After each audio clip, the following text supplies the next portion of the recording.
Assalamualaikum warahmatullahi wabarakatuh. Bagaimana kabarnya pemirsa LNG TV dimanapun Anda berada? Dan saat ini bersama saya Risma Cinda Lestari yang akan membahas apa itu bahasanya. Kita akan ada talk show mengenai keselamatan berkendara di Badak LNG. Dan saat ini kita sudah kedatangan dua narasumber yang sangat spesial, langsung kita hadirkan ke sini. Yang pertama ada Bapak Bambang Yudi Kustiwah. Selamat siang Pak. Selamat siang. Gimana kabarnya Pak? Baik, alhamdulillah. Baik, alhamdulillah. Dan Bapak Bambang Yudi Kustiwah ini selaku manajer security section di lingkungan Badak LNG. Dan untuk narasumber yang kedua, kita juga kedatangan Bapak Muhranto. Ya. Gimana Pak kabarnya? Alhamdulillah sehat. Alhamdulillah baik. Baik ya Pak ya. Dan Bapak Muhranto ini adalah selaku Officer Operation dan Admin di Security Section di lingkungan Badak LNG. Nah, Bapak-bapak nih, sebelum kita ke materi ya Pak ya tentang keselamatan berkendara di Badak LNG, sepertinya termasuk saya juga ini tuh ingin tahu banyak tentang bagaimana cara menjaga keselamatan ketika kita berkendara, dan mungkin rambu-rambu apa saja yang harus kita patuhi, yang harus kita laksanakan ketika kita berkendara, apalagi di lingkungan Badak LNG ini. Nah, di sini saya sudah punya beberapa list pertanyaan ya Pak ya, dan mungkin bisa juga dijelaskan kepada pemirsa LNG TV yang sedang menonton ini, bagaimana agar kita itu selamat berkendara, selamat untuk bisa ke tujuan kita, mungkin bekerja, mungkin mengantar anak sekolah, atau mungkin kita ada acara apa gitu ya Pak ya. Dan untuk yang pertanyaan pertama Pak ya, mungkin langsung saja saya tanyakan, apa referensi peraturan berlalu lintas yang berlaku di jalan-jalan lingkungan Badak LNG, baik itu di zone 1, di zone 2 maupun di zone 3? Baik Pak, terima kasih. Sebetulnya ada beberapa referensi ya yang tentunya menjadi acuan, pedoman untuk berlalu lintas khususnya dalam job site di area PTB ya. Ini kita mengacu kepada beberapa aturan aturan yang sudah ada ya, terutama yang dalam aturan di kita, kami ada aturan, sebetulnya ada PPGate ya, berkait dengan aturan lalu lintas juga. Mungkin Pak Muranto mungkin bisa dijelaskan aturan-aturan yang lain.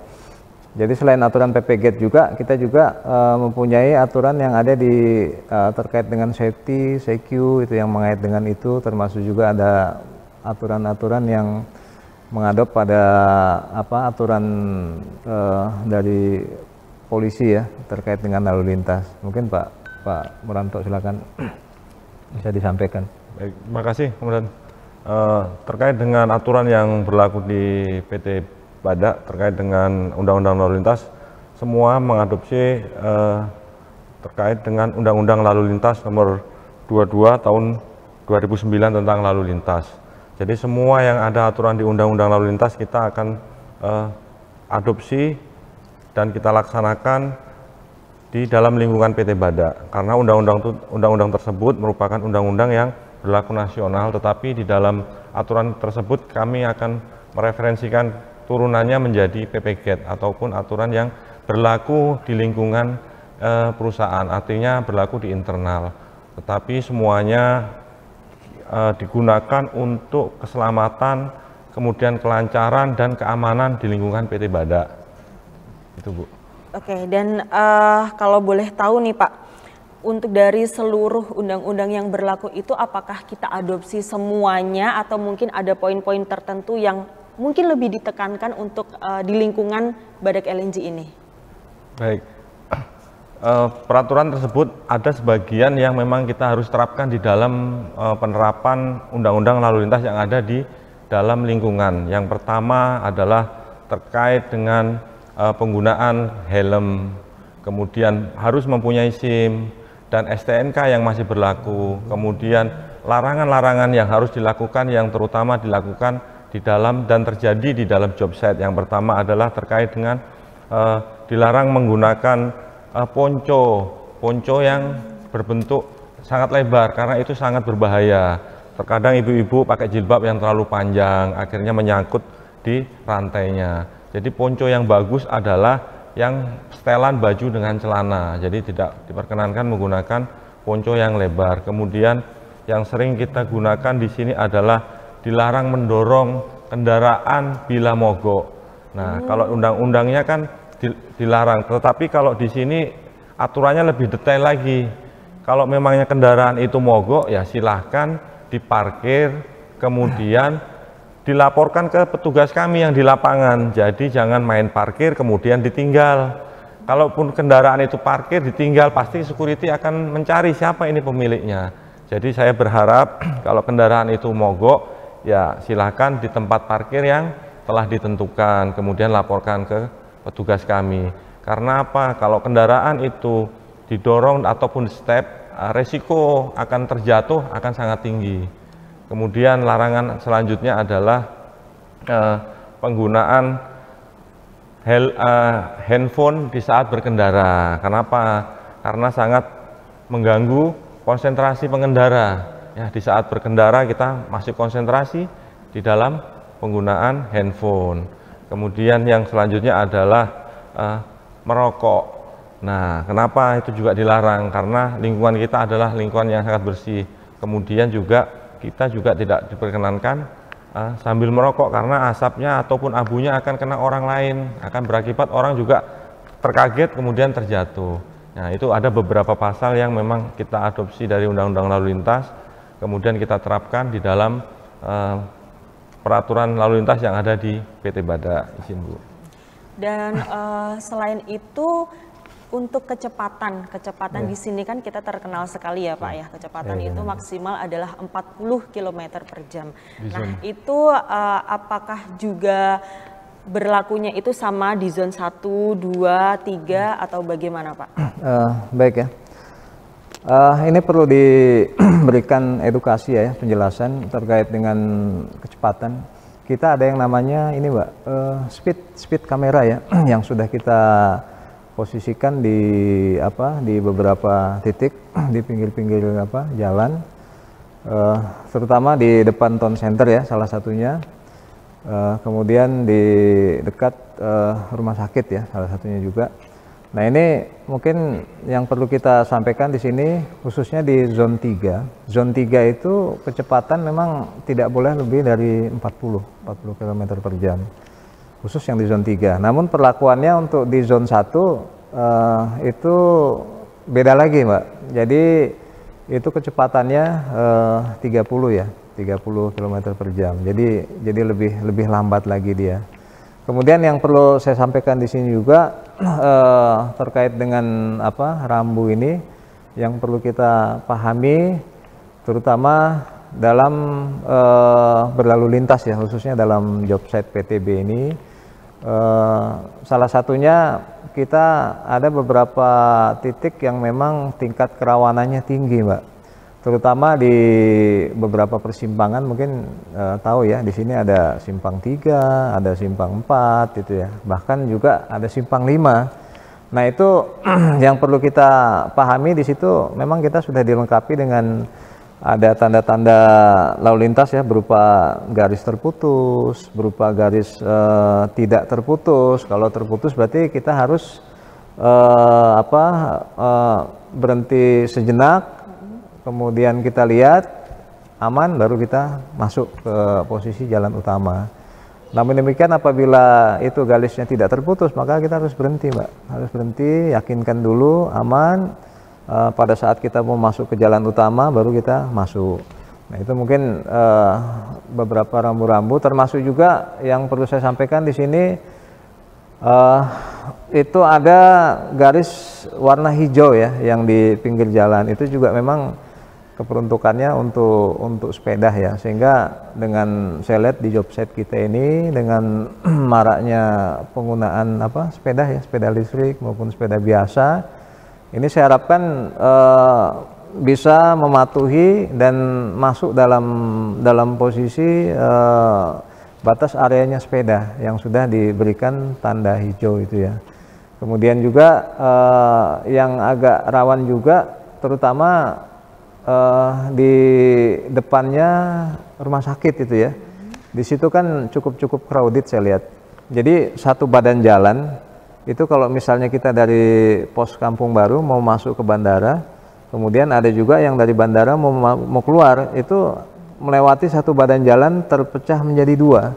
Nah itu juga yang perlu kita pahami, karena saya pernah melihat waktu itu ada ini ya, ada rekanan bandara itu yang mau masuk ke sana, yang mau mengantar barang, ternyata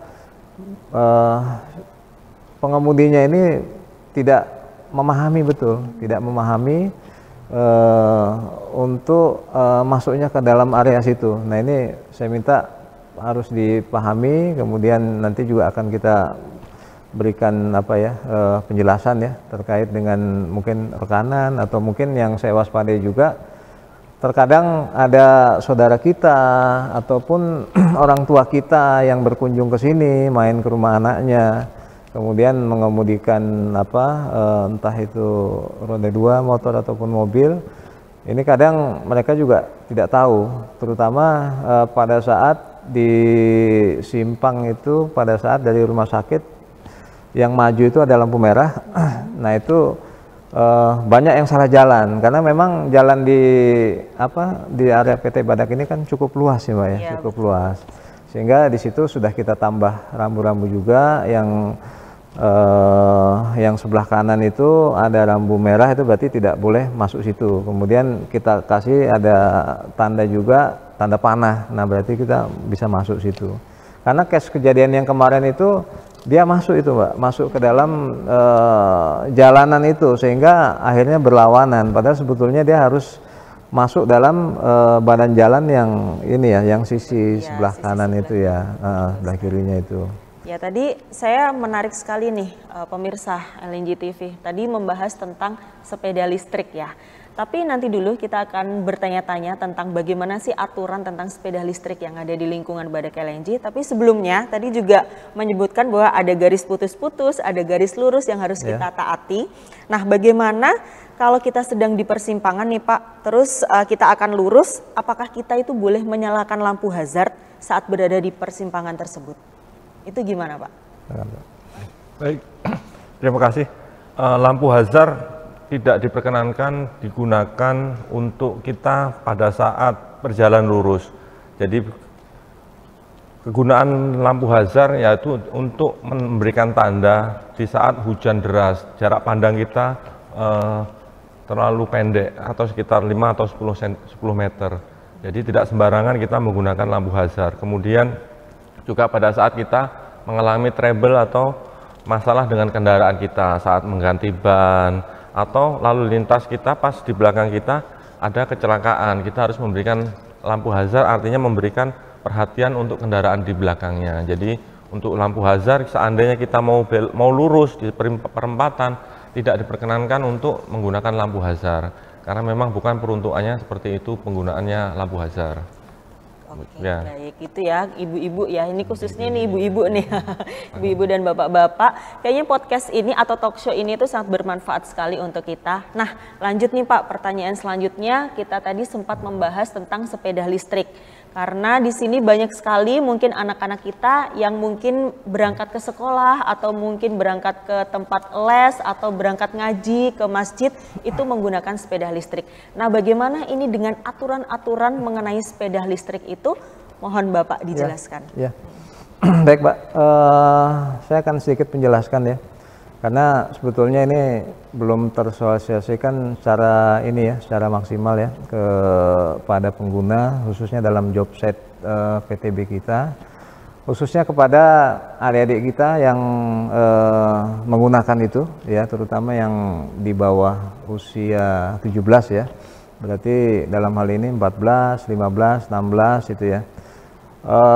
Memang sudah dikeluarkan memo dari CQ terkait dengan penggunaan ini, dan apabila yang di bawah usia 17 tahun itu ini wajib memiliki atau mempunyai SIM ya, SIM selis namanya, sepeda listrik itu. Ini juga sudah kita siapkan, terutama di bawah 17 tahun itu apakah ada minimal usianya Pak? Mungkin rentang 10 tahun atau 11 tahun gitu Pak? Ya. Ada ya Pak ya, jadi di bawah 17 tahun harus mempunyai Ya, SIM gitu ya? Betul, betul. Jadi ini sudah kita siapkan sebetulnya ya, sudah kita siapkan. Ada juga memang Mbak yang sudah datang ke security dan sudah proses pembuatan. Di situ akan kita berikan penjelasan pengetahuan sama ya seperti yang di lalu lintas yang di Polres gitu ya, terkait dengan rambu-rambu lalu lintas. Ini juga mereka harus pahami.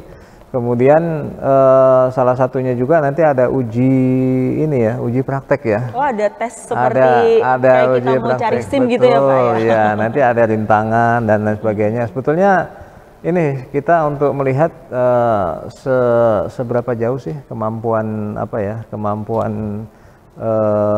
si anak ini ya untuk menguasai sepedanya, kemudian keseimbangannya, termasuk juga penggunaan rem, kemudian pada saat dia juga melewati jalan-jalan mungkin yang ada belok-belok gitu ya.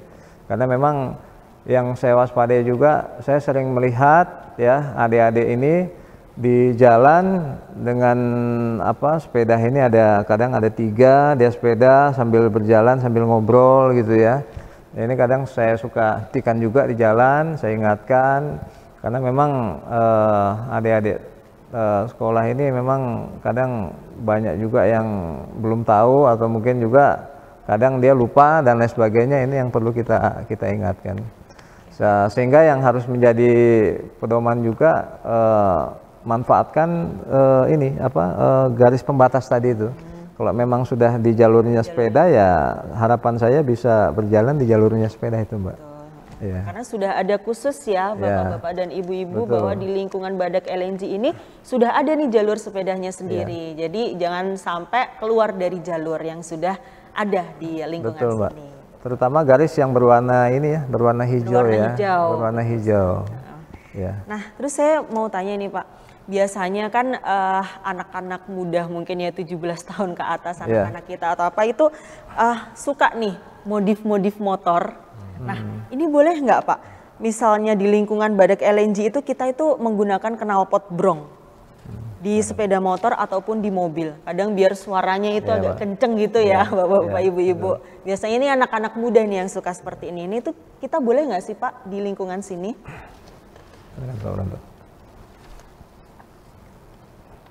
Baik Mbak, terkait dengan penggunaan sepeda, mohon maaf dengan knalpot brong. Aturannya di kepolisian pun juga tidak boleh. Nah, untuk diperlakukan di PT Badak juga tidak boleh. Karena apa? Karena akan mengganggu lingkungan di sekitar kita. Karena hal itu sangat tidak bagus, kemudian tidak baik juga dilakukan di sini. Karena dari Undang-Undang Lalu Lintas pun juga sudah melarang untuk menggunakan knalpot brong karena menimbulkan kebisingan. Tapi kalaupun itu sudah bawaannya kendaraan, ya silahkan. Tetapi kalau memang di luar bawaan kendaraan dimodif, kemudian platnya dimodif, ditaruh di bawah spakbor, itu tidak diperkenankan di lingkungan Badak. Karena kenapa? Memberikan modif yang tidak pada tempatnya nanti akan membuat kita kesulitan terhadap pelaku pelanggaran. Ya, kita tidak bisa speed kamera kita untuk menentukan siapa sih yang melakukan pelanggaran, karena terkadang juga plat kendaraannya itu ditaruh di bawah spakbor. Nah, akhirnya kamera kita juga nggak kelihatan itu siapa itu yang bawa kendaraan itu. Karena kita juga akan kesulitan untuk melakukan pengecekan kendaraan tersebut. Nah, upaya kita yang sudah kita lakukan adalah di saat orang ataupun pengendara yang menggunakan kendaraan yang plat brong atau yang mengganggu kebisingan pasti akan kami panggil ke pos security. Kita buatkan surat pernyataan, kita kasih edukasi, kemudian yang tidak kalah pentingnya adalah pasti akan kami perintahkan mengganti dengan yang asli. Jadi tindakan selama ini adalah kami akan membuatkan surat pernyataan tidak mengulangi terhadap penggunaan knalpot, kemudian segera untuk mengganti knalpot tersebut. Setelah itu dilakukan, kami akan memberikan lagi, silahkan, yang penting tidak menggunakan knalpot yang tidak sesuai dengan aturan. Baik. terkait juga dengan plat mobil atau plat motor itu juga harus berada di tempat yang semestinya ya Pak ya, tidak boleh dinaikkan, tidak boleh diturunkan seperti itu Pak ya.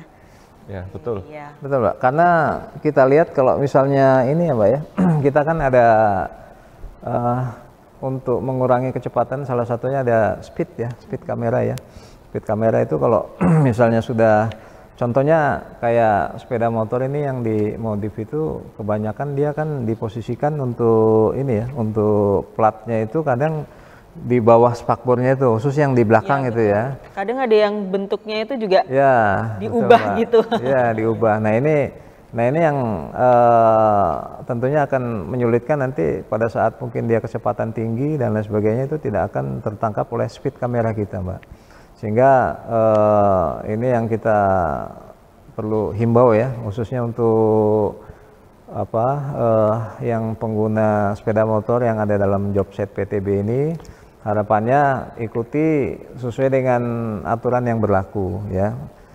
Contohnya yang banyak kita temui yang tadi itu motor-motor trail itu, trail itu kebanyakan di bagian belakang itu pasti di bawah itu, karena itu yang agak menyulitkan kita ya. Makanya sesuaikan dengan aturan yang berlaku, yang sesuai dengan lalu lintas ya, aturan lalu lintas. Demikian Pak. Bapak-bapak. Dan untuk pertanyaan selanjutnya ini Pak, saya punya pertanyaan, apa saja nih yang sudah dilakukan dari pihak security section untuk meminimalisir kecelakaan yang berada di jobsetnya Badak LNG? Baik, yang pertama mungkin ada beberapa yang kita sudah ini ya, sudah kita komunikasikan dengan CQ. Salah satu contohnya dalam kemasan kegiatan defensive driving gitu ya. Itu salah satunya juga dengan kita mengundang mungkin ibu-ibu ya, ibu-ibu, kemudian anak-anak sekolah, kemudian pegawai PTB-nya juga termasuk mitra. Ini kita diberikan edukasi di situ ya, karena kita mendatangkan juga pada saat itu kalau nggak salah dari ini ya, dari Jakarta ya, kita datangkan. Jadi di situ diberikan edukasi tentang bagaimana pengenalan, kita diingatkan kembali kepada rambu-rambu lalu lintas, kemudian etika dalam berlalu lintas itu ya. Kemudian kita juga sampai dengan kita praktek Betul sekali, perkendaraan ya. Bagaimana cara mundur yang baik, kemudian cara melintasi rintangan yang sudah kita buat ya. Mungkin salah satunya itu. Kemudian selain defensive driving juga salah satunya juga kita mensosialisasikan ke sekolah-sekolah. Kemarin saya juga ke SMA Vidatra, kemudian juga kita melalui media sosial mungkin ya, Info CQ, ke Info HC juga.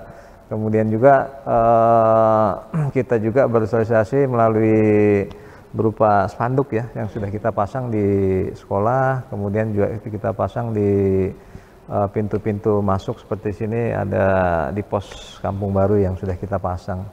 Itu mungkin salah satu bentuk kita untuk mensosialisasikan. Mungkin salah satunya nanti akan kita masukkan juga dalam videotron ya, sehingga bisa terlihat di situ ya dengan jelas ya. Bagaimana apabila kita melanggar, di situ juga ada undang-undang lalu lintasnya, kita diancam pasal 281 dengan kurungan kalau nggak salah kurang lebih 4 bulan ya itu ya. Nah itu kemarin juga udah kami sampaikan ke anak-anak sekolah, dan kami tekankan memang anak sekolah ini kalau memang belum berusia 17 tahun, belum punya KTP, sebaiknya termasuk juga belum punya SIM, tidak boleh berkendara sepeda motor ya, roda 2. Demikian Mbak. Mungkin yang untuk yang di bawah 17 tahun yang ingin berangkat sekolah atau gimana kan bisa ya, ada bis sekolah, bisa naik bis sekolah atau masih mungkin diantar oleh orang tuanya. Sebelum mendapatkan KTP dan SIM, sebaiknya tidak usah berkendara dengan menggunakan sepeda motor ataupun mobil. Mungkin bisa pakai sepeda listrik ya, alternatifnya itu tadi ya Pak ya. Tapi harus mempunyai SIM list itu tadi. Oke. Nah, pertanyaan selanjutnya Pak, karena tadi kita sudah membahas tentang bagaimana cara meminimalisir kecelakaan. Nah, apakah kendaraan yang masuk di lingkungan Badak LNG atau di lingkungan job site itu apakah ada pembatasan Pak atau bagaimana itu Pak? Baik, kendaraan yang masuk dalam lingkungan job site kita, karena job site kita ini menyatu antara perusahaan dengan arena community. Di situ ada bandara, ada rumah sakit, ada sarana olahraga, kemudian ada sarana-sarana pendukung lainnya. Jadi untuk masuk dalam job site ini kita membatasi dengan menggunakan stiker. Baik stiker yang diperuntukkan bagi seluruh pegawai atau karyawan PT Badak, pihak ketiga, maupun pengantar anak sekolah, kemudian pensiunan. Nah, disitulah kita akan memberikan stiker yang berlaku hanya untuk 1 tahun, kemudian dapat diperpanjang kembali. Nah, di situ kita bisa untuk mengecek seluruh kendaraan yang keluar masuk sehingga dapat kita kontrol. Nah, karena kenapa? Kalau kita dilakukan pengontrolan, nanti bila terjadi kecelakaan pasti kita tidak bisa memonitor. Karena kejadian yang sering terjadi di dalam job site ini adalah kecelakaan yang ditimbulkan oleh pihak ketiga yang tidak terdaftar di dalam database kita, sehingga kita pasti akan memberikan teguran ke mereka, tidak bisa memberikan punishment. Mereka hanya kita berikan peringatan, jangan mengulangi lagi. Kemudian kalau yang pengantar anak sekolah juga kita akan cabut stikernya bagi mereka yang melanggar kecepatan maupun pelanggaran lainnya yang di dalam job site.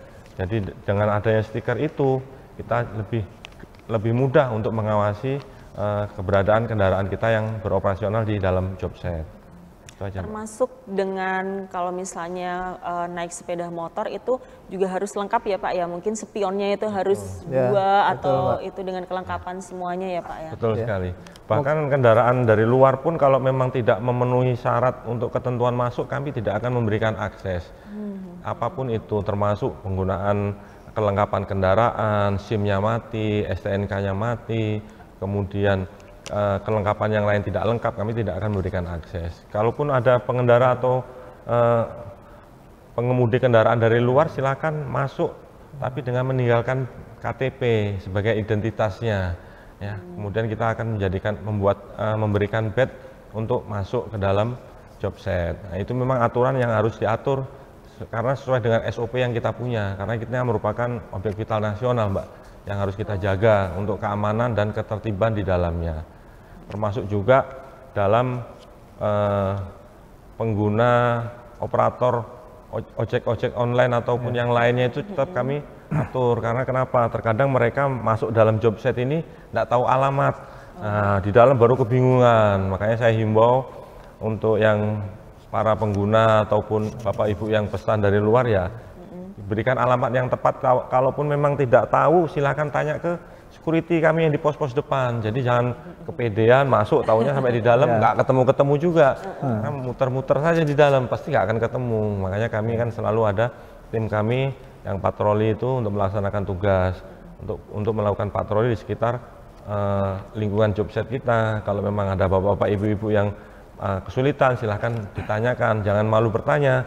Nanti kalau malu bertanya pasti jalan-jalan di dalam, nggak ketemu-ketemu ngantar ke tempat menarik tujuan. nih Pak, iya menarik mengenai tentang ojek online ataupun mungkin biasa kalau kita itu kurir ya Pak ya. Nah yang saya ingin tanyakan, apakah ojek online dan kurir itu tuh ada jam tertentu Pak? Mungkin ada jam maksimalnya, mungkin di biasanya pagi mulai jam berapa atau mungkin di malam hari ada batasannya jam berapa gitu Pak?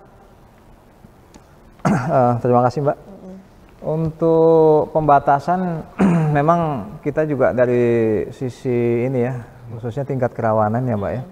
Khususnya dalam job site ini kita batasi sampai dengan jam 10 Mbak. Ini yang perlu kita sampaikan di sini kepada pada khususnya PTB ya, mitra maupun mungkin pegawai PTB ini. Jadi kita batasi jam 10. Jadi jam 10 itu sudah tidak boleh lagi ada yang masuk. Mengingat dari tingkat kerawanan ya. Mungkin kita rambut boleh sama hitam ya Mbak. Namun kita begitu pas masuk ke dalam sini, apalagi nanti sudah di atas jam 10, mungkin ada niatan-niatan yang tidak baik, kita juga tidak pernah tahu ya untuk ke sana. Kita antisipasi ke sana. Kemudian salah satunya yang perlu saya sampaikan juga di sini Mbak, melalui traffic manajemen inspection yang kita laksanakan secara rutin ya, dengan melibatkan juga para manajemen ya, Pak VP Presiden, termasuk juga SM juga, senior manager dan para manajer juga.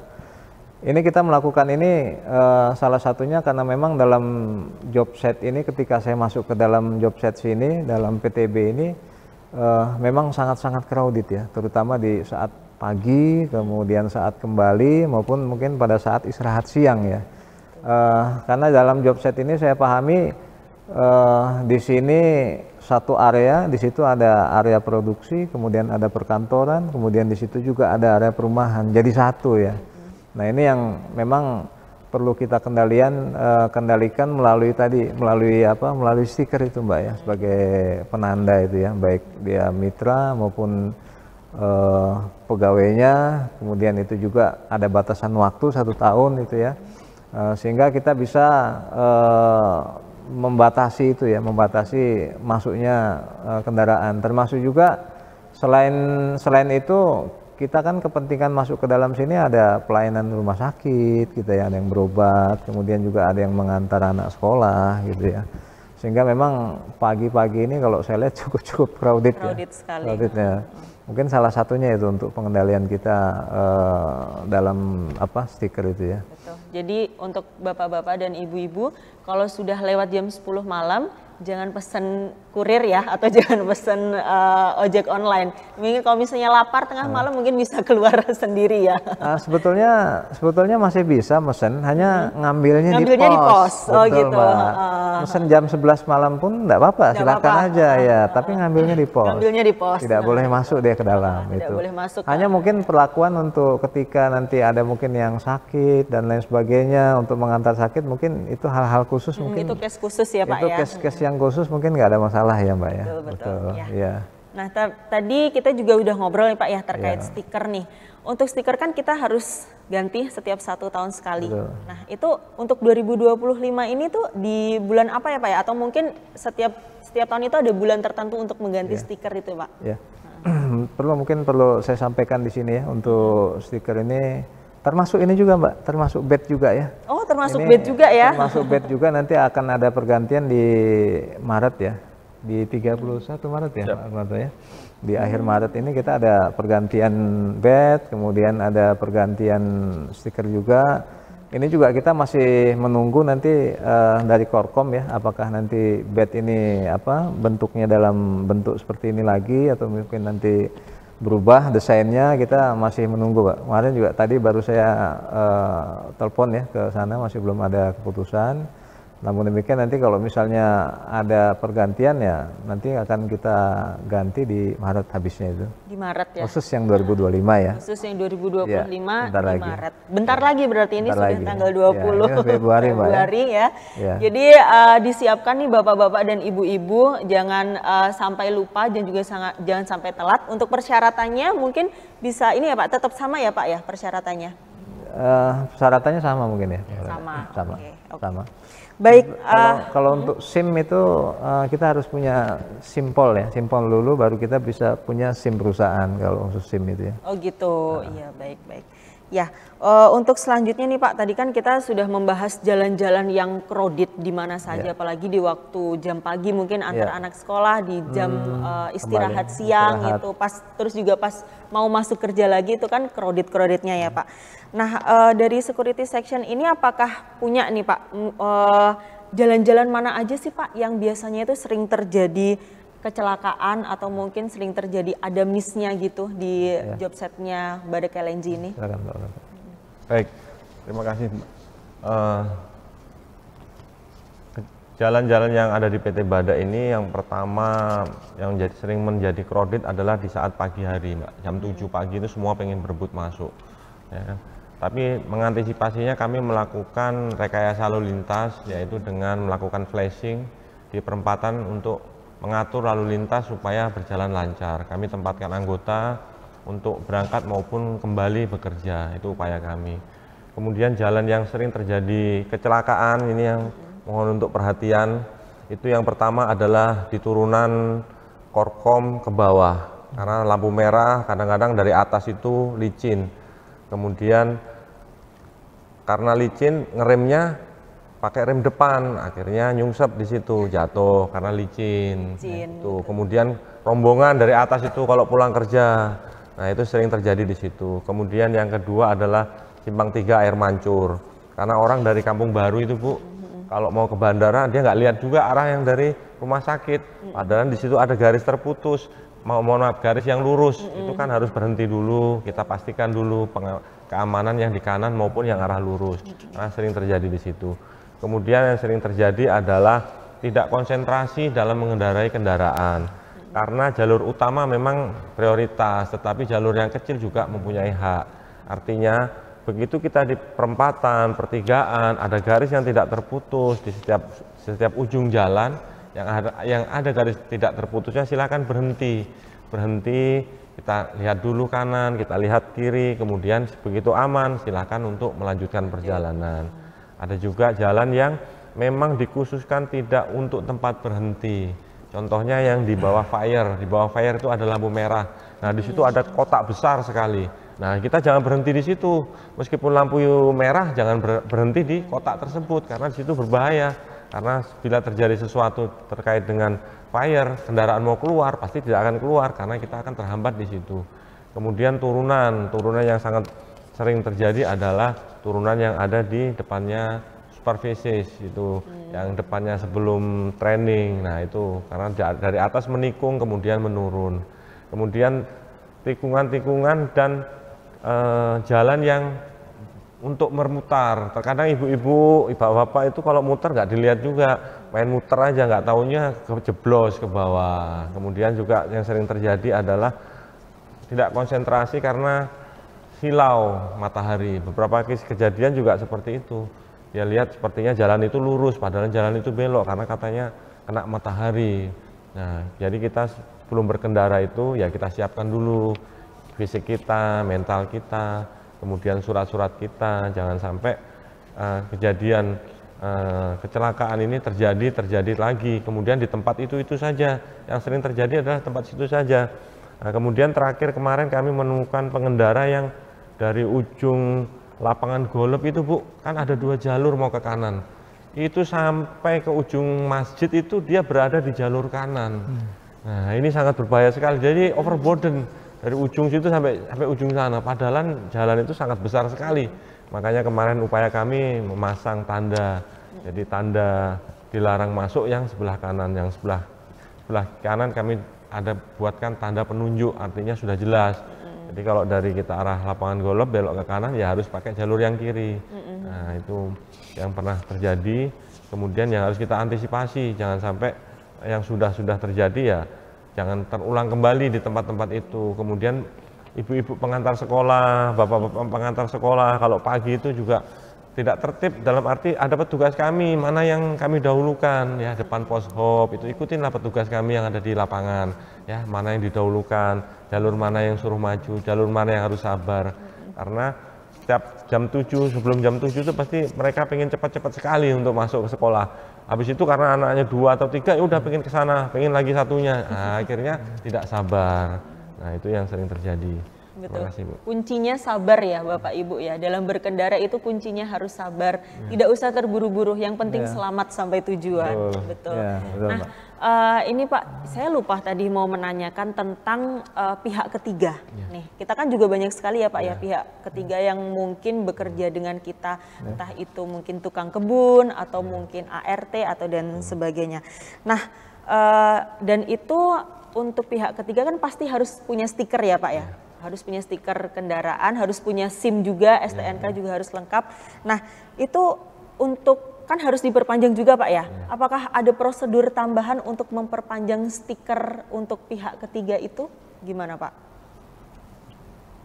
Tetap prosedur kita lakukan, yang pertama adalah mengirimkan foto, kemudian mengisi belangko, kemudian juga minta tanda tangan terhadap penanggung jawabnya, artinya tuan rumahnya, yaitu yang bertanggung jawab terhadap keberadaan ART maupun tukang kebun maupun yang lainnya, karena keberadaan semua yang pihak ketiga yang ada di dalam lingkungan job site ini harus sepengetahuan baik dari kita security maupun dari pihak pengguna ataupun tuan rumah sebagai pelaksana terhadap yang bertanggung jawab kepada orang yang bekerja di lingkungannya, baik itu ART, tukang kebun, atau tukang potong rumput, ataupun yang lainnya. Jadi kalau memang seperti itu harus membuat perpanjangan kembali ya.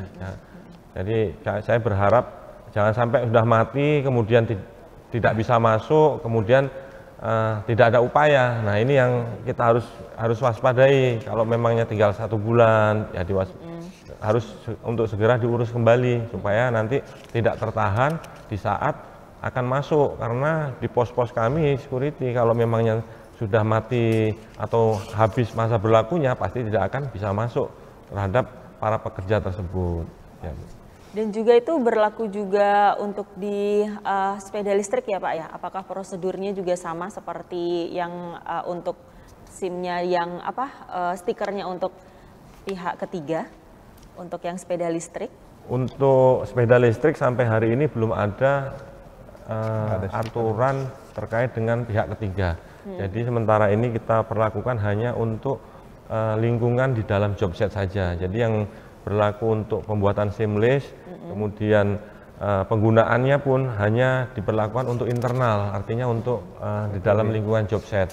Kalau pengantar dari luar sampai sekarang belum ada aturannya. Jadi kita sementara masih internal. Dan itu untuk persyaratannya apa saja Pak? Kalau boleh tahu untuk mengajukan SIM listrik, mungkin di sini putra putrinya Bapak Ibu ingin ini karena ke sekolah biasa pakai sepeda listrik, terus ingin mengurus SIM listnya itu apakah persyaratannya itu apa saja? Baik, yang pertama adalah membuat memo, kemudian mengisi belangko yang ada di security, kemudian fotokopi badge orang tuanya atau fotokopi akte kelahiran. Nah itu dibawa ke kami isi belangkonya, kemudian nanti setelah itu diisi, kami akan menjadwalkan untuk melakukan ujian tulis dan ujian praktek. Nah, ujian tulis itu hanya untuk mengetahui kemampuan anak-anak dalam membaca rambu-rambu. Oh ini lampu larangan, berarti tidak boleh. Oh ini lampu petunjuk, berarti harus ke sana. Ini rambu untuk perintah, ini rambu untuk yang lainnya. Anak-anak itu supaya paham dan mengerti, minimal mereka paham lah. Nah, supaya tidak terjadi kecelakaan. Kemudian kami lakukan ujian praktek dengan membawa kendaraannya masing-masing.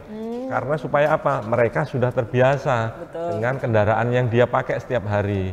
Ya, kapan sih posisinya berhenti? Kapan posisinya dia harus menikung, kapan posisinya dia harus membawa kendaraan dengan baik. Artinya memang ada zigzag sedikit supaya mereka juga menjaga keseimbangan.